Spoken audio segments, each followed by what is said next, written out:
Pan India star Prabhas హీరోగా నటిస్తున్న భారీ బడ్జెట్ సినిమా 'కల్కి 2898 AD'.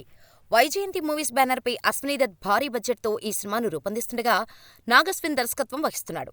అయితే వైజయంతి మూవీస్ సెంటిమెంటుతో భాగంగా ఈ సినిమాను మే 9న విడుదల చేయాలనుకున్నారు. కానీ అనుకోకుండా ఎలక్షన్స్ కారణంగా ఈ సినిమా వాయిదా పడిందని అంటున్నారు. ఇదే విషయాన్ని మేకర్స్ అఫీషియల్గా కన్ఫర్మేషన్ ఇస్తే బాగుంటుందని అంటున్నారు ప్రభాస్ ఫ్యాన్స్. సరిగ్గా కల్కి రిలీజ్కు మరో నెల రోజుల సమయం మాత్రమే ఉంది. అయినా కూడా ఇప్పటివరకు ఎలాంటి అప్డేట్ ఇవ్వటం లేదు. పోనీ ఉగాది సందర్భంగా అయినా అప్డేట్ ఇస్తారా అంటే అది కూడా లేనట్టుగానే కనిపిస్తోంది. దీంతో కల్కి అప్డేట్ కావాలంటూ సోషల్ మీడియాలో ఓ రేంజ్లో ట్రెండ్ చేస్తున్నారు ప్రభాస్ ఫ్యాన్స్. ఇప్పటికైనా అప్డేట్ ఇవ్వాలంటూ ఏ బాబూ లేవు అంటూ ఫన్నీగా కామెంట్స్ చేస్తున్నారు. కానీ మేకర్స్ నుంచి ఎలాంటి రెస్పాన్సు లేదు. అయితే మరోవైపు మాత్రం ఈ సినిమాను మే ఎండింగ్లో రిలీజ్ చేయడానికి ప్లాన్ చేస్తున్నట్టుగా తెలుస్తోంది.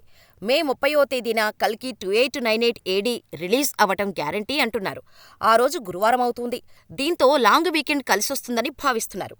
కానీ ఇదే విషయాన్ని మేకర్స్ అఫీషియల్గా ఎందుకు చెప్పడం లేదని ప్రభాస్ ఫ్యాన్స్ అంటున్నారు. లేదంటే కల్కి మరింత వెనక్కి వెళ్తుందా అనే అనుమానాలు కూడా వస్తున్నాయి. మరి ఏం చేస్తారో చూడాలి.